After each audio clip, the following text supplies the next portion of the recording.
ప్రభునేసుక్రీస్తు నామం పేరిట మీకు అందరికీ శుభాభివందనాలు తెలియపరుస్తున్నాను. ఈ దినానికి అంటే సెప్టెంబర్ 17వ తారీఖు ఒక ప్రత్యేకత ఉందండి. మన భారతదేశంలో చాలామంది గొప్ప దేవుని సేవకులు ఒకరైనటువంటి సహోదరులు భగత్ సింగ్ గారు చనిపోయినటువంటి దినం ఇది. నిజంగా ఆయన యొక్క సేవా జీవితం అనేక మంది విశ్వాసులకు మాత్రమే కాకుండా అనేక మంది దేవుని సేవకులకి ఒక ఆదర్శప్రాయంగా ఉందని ఖచ్చితంగా చెప్పుకోవచ్చు. ఆయన 2000 సంవత్సరం సెప్టెంబర్ 17వ తారీఖున ఆయన ప్రభువునందు నిద్రించారు, ప్రభు సన్నిధికి వెళ్ళారు.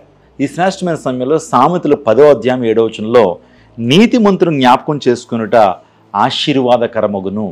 ఈరోజు నీతిమంతులు జ్ఞాపకం చేసుకోవాలండి. వారి సేవా విధానము, వారి జీవించిన విధానము, అదే రీతిగా వారు ప్రభువుని వెంబడించిన విధానము, ప్రభువు పట్ల వారికి ఉన్నటువంటి విశ్వాసము, ప్రభువు కొరకు రోషంతో బ్రతికినటువంటి ఆ దినాల్ని జ్ఞాపకం చేసుకోవటం మనందరికీ ఆశీర్వాదకరం.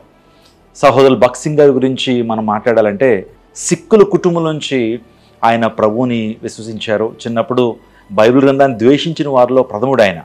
కానీ స్కూల్లో ఇచ్చినటువంటి బైబిల్ గ్రంథాన్ని చూసి ఆ బైబిల్ అట్ట బాగుందని చెప్పి బైబిల్ అంతా కూడా చింపేసి అట్ట మాత్రం దాచుకున్నాడు. కానీ తన జీవితంలో ఉన్నతమైనటువంటి దేవుని సేవకుడికి ఎదగలిగాడు. ఆయన బాల్యాన్ని మనం చూస్తున్నప్పుడు ఆయన వాస్తవమైన పేరు భగత్ సింగ్ ఛబ్రా.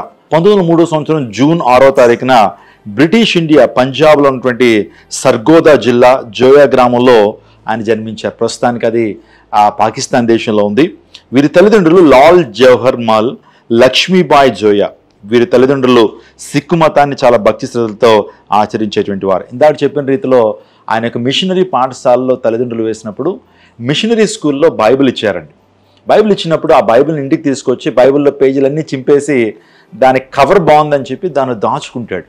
అలా తన జీవితంలో దేవుని యొక్క వాక్యం వాళ్ళ ఇంట్లోకి రావటం, దేవుని నిజంగా తెలుసుకున్నటువంటి ఆశే తనని క్రైస్తవ ప్రబోధకుడిగా చేసింది. అనేక మంది దేవునికరంగా ఆయన మార్చింది. ఆయన హై స్కూల్ స్టడీస్ అయిపోయిన తర్వాత ఇంగ్లాండ్లో చదువుకోవడానికి వెళ్ళాడు. వాస్తవానికి ఆయన అగ్రికల్చర్ ఇంజనీరింగ్ చేసి ఉన్నాడు. ఆయన అక్కడికి వెళ్ళిన తర్వాత వాస్తవానికి యేసుక్రీస్తు ప్రభు గురించి ఆయన తెలుసుకున్నాడు. తల్లిదండ్రులు అనుకున్నారు ఇతను ఇంగ్లాండ్ పంపిస్తే అక్కడ క్రైస్తవ ప్రబోధనల ద్వారా మార్చబడిపోతాడేమో అని చెప్పి ఇంగ్లాండ్ పంపించడానికి ఇష్టపడలేదు. ఇంగ్లాండ్ వెళ్ళిన తర్వాత నిజదేవుని తెలుసుకోగలిగాడు. ఇంగ్లాండ్ దేశంలో ఆ మందిరంలో దేవుని వాక్యాన్ని వినటం ద్వారా తన జీవితాన్ని ప్రభువుకి సమర్పించాడు. మరలా భారతదేశం వచ్చాడు, ఉద్యోగాన్ని చేయాలనుకున్నాడు. కానీ ప్రభు సంపూర్ణ సేవకు దైవజనులు పిలిచినప్పుడు బలమైనటువంటి రీతిలో ప్రభు భగత్ సింగ్ గారిని వాడుకున్నారండి. అనేక లక్షలాది సంఘాలను ఆయన ప్రారంభించి వాక్యం విషయంలో ఏనాడు కూడా కాంప్రమైజ్ అవ్వకుండా వాక్యాన్ని అందించినటువంటి గొప్ప దైవజనుడు. సంఘంలో ఒక మాదిరికరమైనటువంటి జీవితాన్ని క్రైస్తవుడు జీవించాలి. క్రిస్టియన్ అంటే one who follows Christ is a Christian అని చెప్పినటువంటి వాడు, క్రీస్తుని వెంబడించేటువంటి వాడే క్రైస్తవుడు అని చెప్పినటువంటి గొప్ప దైవజనుడు. ఆ తర్వాత సంఘాల్లో కూడా క్రమశిక్షణతో సంఘాలను ప్రారంభించాడు. సంఘ విధానము, ఆ తర్వాత ప్రభు యేసుక్రీస్తు ప్రభువుని ఏ విధంగా మహింపరచాలో, వీధి సువార్త, అనేక శ్రేష్టమైనటువంటి విధానాలు సంఘాల్లో ప్రవేశపెట్టి అనేక మందికి దీవెనకరంగా ఆశీర్వాదకరంగా ఉన్నాడు. ఆయన 1900 సంవత్సరంలో ఆయన సిక్ అవడం జరిగింది. 10 సంవత్సరాలు ఆయన బెడ్ మీద ఉన్నారు.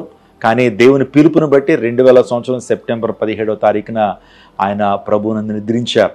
ఆయన యొక్క ఫినరల్ గురించి ఆలోచన చేస్తున్నప్పుడు సుమారుగా 2,50,000 మంది ప్రజలు ఆయన ఫినరల్లో పాల్గొన్నారు. ఆయన ద్వారా దీవెన పొందిన వారందరూ కూడా ఆయన కడసారి చూపు చూడాలని ఆయన ద్వారా దీవెన పొందినటువంటి వారు ఫినరల్లో పాల్గొన్నారు. నిజంగా అటువంటి దైవజనుడిని భారతదేశం కలిగి ఉండటం నిజంగా ధన్యకరమని భావిస్తున్నాను. ఆయన అడుగుజాడలు, ఆయన విడిచి వెళ్ళిన మాదిరి క్రైస్తవ సంఘాలకి, క్రైస్తవులకి మనకు ఆదర్శప్రాయంగా ఉంది. మరొకసారి చెప్తున్నాను, నీతిమంతుని జ్ఞాపకం చేసుకున్నట మనకు ఆశీర్వాదం. కాబట్టి ఈ దినాన్న దైవజనుడిని జ్ఞాపకం చేసుకుందాం.